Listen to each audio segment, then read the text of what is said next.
This week, Minecraft released 5 different updates. 1 snapshot, 1 beta and preview, 1 Legends update, and 2 updates for Minecraft Bedrock. Sadly, we have to focus on those 2 updates because they decided to do a lot of interesting things, as well as also removing the ability to put horses in boats. This is something that was listed as a bug fix, but almost no one in the community saw it that way. It was a feature which was just removed in the name of fixing bugs, and even more interestingly, the person who listed this on the bug tracker as a bug was unhappy with the fix. Even the person who reported the bug didn't want it fixed. And so, hello, I'm AbbyX Toycat. I hope you're having a good day, but it's important to talk about Q&A Saturday because the first question here comes in from Kingsledge, who says, is it just me or are the parity changes only benefiting Java to take away good features from Bedrock? There are major gameplay parity issues that they ignore, and then they say that saturation regen and the offhand use clearly need to be changed, and it's true. This is something that I think most Bedrock players are coming into. Like, there are all sorts of Java features that we just look at and yearn for. I think the most popular 3 definitely are hardcore, along with the saturation and the offhand usage, but there's so many more than that, and so why don't they focus on adding these instead of adding features by removing them entirely? In fact, the most confusing thing about this is, shouldn't they have been working the opposite way around? If you were Mojang as a complete team, you'd have done what Mark Lockhart suggests and says, I was actually hoping they'd add the ability to add horses to boats on Java. Or indeed, even if you insist on saying Java is perfect, anything that's on Java needs to be ported perfectly over to Bedrock, even then you'd say, why can't we have Endermen in boats then? This is a really useful speedrunning feature, but it's also just great for protecting yourself from Endermen. Why can't they fit in boats on Bedrock if Java is the one true way? On the same subject, Xanodd makes the point that the exact boat parity we'd want would actually be removing the extra shovel from the crafting recipe, and yeah, exactly right. If Java has the one true boat crafting recipe, please give it to us on Bedrock. I used to think the shovel was cool, but honestly, at this point, I just want to craft boats easier. It's such a pain to do it on Bedrock. Why can't they add these parity features, or even ones that came out literally an update ago for Java? /fill biome is in 1.20 on Java, but not on Bedrock. /place structure is on Java, but not on Bedrock. There are features and updates that they claim to be reaching parity for that are just missing. And I think the immediate reaction to this for most people is to say, man, that is ridiculous. The way they're approaching parity is all wrong.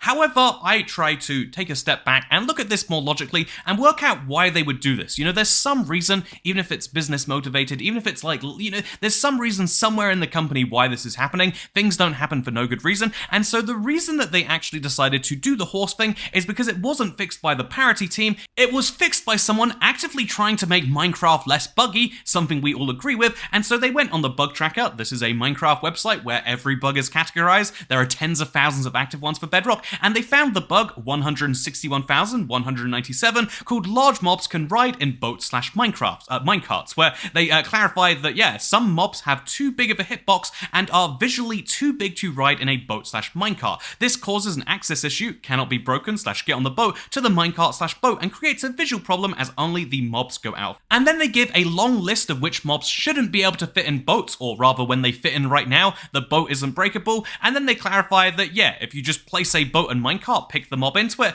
the mob will fit in the boat, but then you can't interact with the boat minecart with the large mob inside. And so this is an interesting bug because there's 2 ways to interpret it. The first one is to say that large mobs can ride in boats minecarts. That's a problem. That's actually quite easily fixed. And the second issue, the one that's kind of more detailed in there, is that you cannot interact with the boat minecart with the large mob inside. And so which way round do you interpret the bug? I mean, it's quite hard to know what Pikamo Plays wants, except actually after the update came out where they decided to just make it so they wouldn't fit in there, he very much went through and left a comment saying, note, the issue with the minecarts is that when a large mob gets inside of it, then you try to break the minecart, and the result is you can't break it. Instead, you have to kill the mob first, then you can break the minecart. The expected result is to be able to break /interact with the minecart instead of killing the mob first and then destroy the minecart. My suggestion is to fix the issue by fixing the interaction between minecart/boat and the mobs instead of removing this incredible features from the game.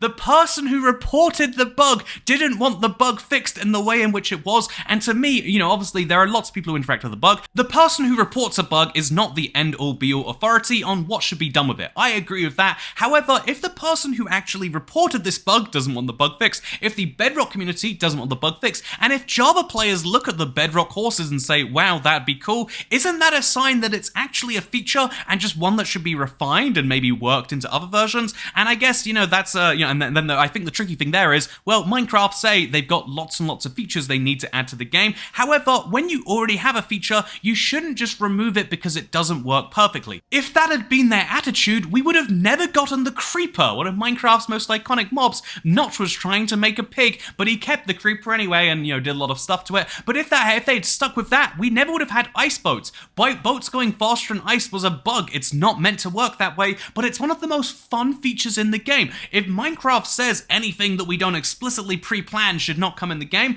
then I think they're making the game worse. I think, a great example, by the way, so I've actually spoken to a few Minecraft developers, and one of the bugs in Minecraft that comes up every now and then, as is it as a bug, is, the big salmon on Bedrock. This is not an official Bedrock feature, it was just one they added during development, and they could remove it to make similar parity to Java, but they know the Bedrock community actually enjoy big and small salmon, and so they've left them in the game. And so I think if you want to actually know what the Bedrock player base thinks, you need to actually interact with them in more ways. And obviously, there are betas and previews, and there is this bug tracker, but I think it is important to get the tone of an update because you want people to think 1.19.80 is making the game better by fixing bugs. You don't want people to be like, oh no, is there another bug fix coming out? What is Minecraft going to decide is a bug now? Oh, it turns out that walking was actually a bug and so now we need to be frozen in place all the time. No, I don't think we should make the game worse just for the sake of fixing bugs, because if you fix the bug and make the game worse, you're not actually fixing a bug, you're removing a feature under the guise of fixing a bug. Because Minecraft is filled with bugs that people enjoy as features, and so although that adds difficulty to the job of bug fixing, the truth is I think it's a really important thing to consider. Speaking of really important things to consider, I'm going to cut away from my very well considered house I'm building in the Nether. It's for a peaceful run of Minecraft I was doing recently, and I'm going to cut away from that to mention Minecraft Legends. Wow, look at this gameplay. Okay, just for one question, we'll have this gameplay up. As I mentioned, something really interesting, which is Zen Moron saying, since Minecraft Legends runs on the Bedrock engine and it has very obvious uses of cell shading, then does that mean we could possibly get spectral arrows on Bedrock soon? And the answer is yeah, this is using the Render Dragon supposedly. I have no idea how that's possible or if it's even the smart thing to use a Minecraft engine to make an RTS game, but it is what they've done, and there are all sorts of fun outlines and things that are shown behind other things, which tells me that the technical limitation that made spectral arrows not possible way back when have probably been fixed just about now. Obviously, the Minecraft team are very busy, there's a big update to get out soon. However, if I was them, we've just done the shield parity. If you want to give Bedrock a killer feature and, ideally give a lot of players a lot more excitement, then give these spectral arrows to the game, and so many Bedrock players who have never heard of the Java version will be excited at a brand new feature in the Tales and Trails, and who doesn't want a better Tales and Trails update? Speaking of Tales and Trails, the other thing that people were excited for was Minecraft Legends, but not Sumi. Sumi actually responds to my Minecraft Legends review talking about the biggest issues in it, and they say reason one, it's just not the original game. Nobody asked, nobody cared. You can tell how a lot of YouTubers had to force themselves through this new thing because they would get good on the Mojang rep list. I remember I felt the same thing when they released Minecraft Earth and no one cared or asked. YouTubers who promoted it looked genuinely awkward too. Minecraft should stop focusing on everything else except the OG game if you ask me, but that's just my take. And I want to actually respond to this directly because I can understand being skeptical of YouTubers. I know, and I kind of hate the fact that there are some YouTubers that do promote things in very not so subtle ways, lots of influences and stuff like that, and you're right to be skeptical. However, if you want the honest perspective from me and the YouTubers that I've spoken to, I think a lot of YouTubers, if you think about the excitement behind this game, before it came out, people assumed, wow, it's the next Minecraft property. I am ready for that. I want to get on board with the next big thing, and so yeah, a lot of people assume Minecraft Legends would be huge because it has the Minecraft name attached. Sure, you might assume that by posting it, Mojang will like you slightly more, but I think in reality that's not actually the case. I mean, when you look at the people who posted it versus the people who don't, I don't think it makes a big difference. I think, in fact, if you didn't post the game naturally, they'd be more interested in getting you over to maybe do a sponsored video or something like that. Every YouTuber I've spoken to was just riding the wave of hype, assuming this would be something big, and then that didn't, appear in the end result. You've also got to consider that although it might seem fake because you're not interested in Minecraft Legends, so how are these Minecraft YouTubers interested? The truth is, if you play Minecraft, you're probably tangentially interested in other things about the game. I mean, I really enjoy Minecraft, but I gave them my money to buy a second sealed copy of the PlayStation 4 edition. I'm gonna downgrade it and see what I can do on my... I want to play the base game this came with. Look how old these screenshots are. Oh wait, that's a piglin. This isn't old at all. Oh no, is this Bedrock? I think I accidentally have bought the Bedrock version of Minecraft PS4. Oh no, I didn't want to realize that right now. Anyway, that's why I own some Ocelot socks. You see these? I bought these with my real money, and they're so important to me that they're in a jar right now.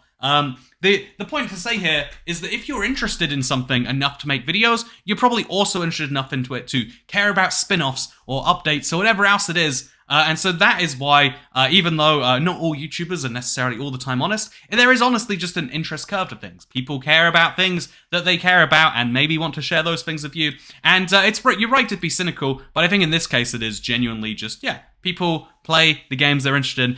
Because, yeah, Minecraft does do a lot of promotion-y style stuff. They've done paid promos for, all sorts of YouTuber stuff before. Minecraft Earth did have a lot of people being like, oh, look how fun it is, and maybe it wasn't. But that isn't a sign that it's always the case. Speaking, by the way, one last Minecraft Legends question here was from Zoopy Gooput, who says, I'd rather Mojang make new IPs rather than make pointless Minecraft spin-offs. And I just wanted to go ahead and respond to this one directly, because you think that you'd rather Mojang make new IPs rather than pointless Minecraft spin-offs, because all they make is Minecraft spin-offs, right? Except wrong. They made other games as a studio, they published other games as a studio, but how many of those games do you care about? The answer is none, because you care about Minecraft and you don't even care about their other IP enough to hear about it.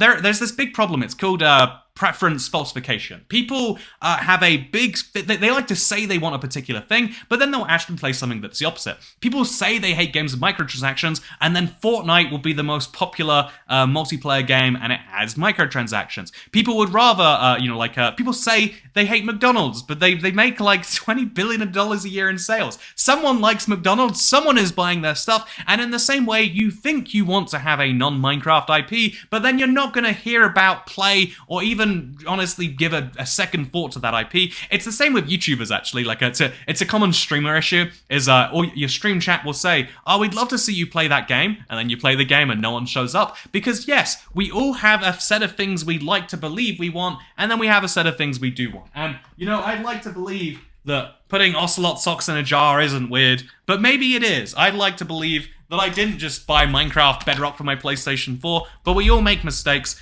Just like Cajun King, who's a bit confused about 1.19.80, why is Minecraft so confusing with the updates? And I wanted to clarify this, because 1.19.80 is suspiciously close to 1.19.84, which genuinely might release at this point. So anyway, with that said, the way Minecraft does updates is 1 is the version, Minecraft 1, and then it's 0.19 for the 19th update to that major version. And so with that said, that is how everyone knows the game. 1.19 is the one before 1.18. Wait, the one before 1.20. Trust me, I know how numbers work. I'm pretty good at them. The way that they do things between these major updates, because they have bug fixes to do, is they'll do 0.1, 0.2, 0.3, 0.4 on Java, or on Bedrock, 0.10, 0.20, 0.30, and 0.40. Presumably to distinguish between Bedrock big bug fixes and Java bug fixes. But then if they have a bug fix where they need to fix just 3 things, say, they could call that, instead of 1.19.90, a whole new jump up, they could call it 1.19.81.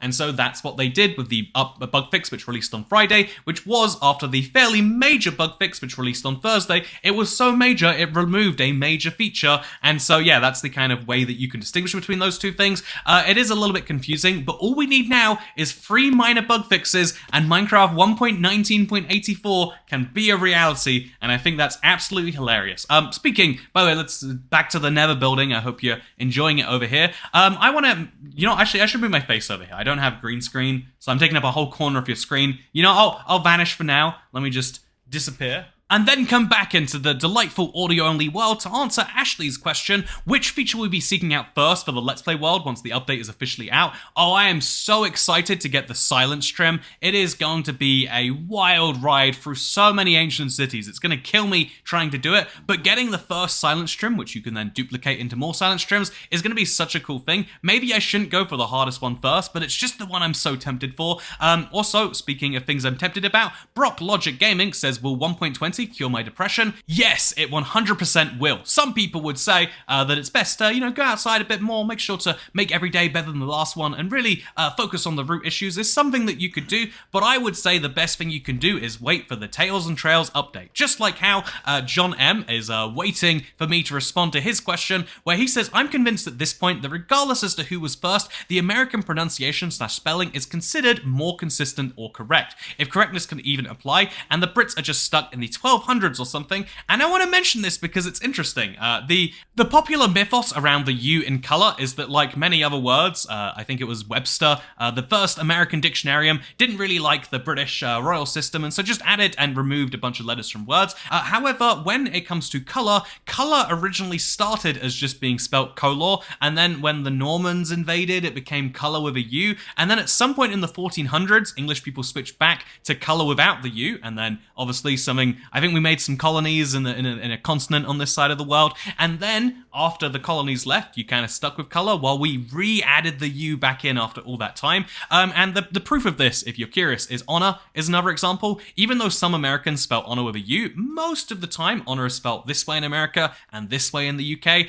But there is a place, it's in London actually, it's got an overground stop called Honor Park, but it's spelt the American way. Are there a bunch of Americans in London? No, we spelt it the British way at the time in the 1700s. And so, fun fact, did you know there are all sorts of wacky ways that spelling changes, and although there is one particular American dictionarium who really tried to make it different, a lot of American spellings are actually derived from old British spellings. It's just we changed them at some point. Like, I don't know, there's so many dumb things, right? Like, think about okay. Do you spell it with just the 2 letters, or do you spell it 4 letters? Because okay is actually an abbreviation for all correct, which was a funny way to be like, that's all correct, but you spell all correct in horrifically not correct ways. Everything about language is dumb and stupid, and you can just say it however you like. If you want to spell color with a K, you can do that, as long as you don't try it when you're doing Minecraft commands. Speaking of Minecraft commands, I command you to subscribe to this channel if you believe that greater than 99% of house fires is something you'd like to avoid, because greater than 99% of house fires happen to people who aren't subscribed to the Toycat channel, and if you want to stay up to date with the latest Bedrock news at the same time as avoiding that probably tragedy, then you can subscribe to the channel, perhaps turn those notifications on, and you'll see the latest in this. I am really not going to rest until they fix the boat thing, because Java players would be happier too. If we just acknowledge it as a feature, then we can make Minecraft much better, and even more importantly, if we have to make a compromise, can we at least have the raft fit a horse? Can we at least give the raft a use for this? That's all I'm saying. Anyway, speaking of things I'm saying, I hope you enjoyed this video. The place is getting slightly more empty over this week, and so I hope that's fun, and I look forward to seeing you all in the next one. But wait, look, the Americow is hanging up the right way. I don't know if you can you see it? Look, I got the cow painting the right way up. Also, do you like the way I balanced my painting on the electric box? Is that dangerous? Don't tell me if it is, because I don't want to undo it. Anyway, thank you for watching. Hope you all enjoy, and I'll see you next time. Oh no, the jar. Okay, it's fine. Ocelot's doing great here.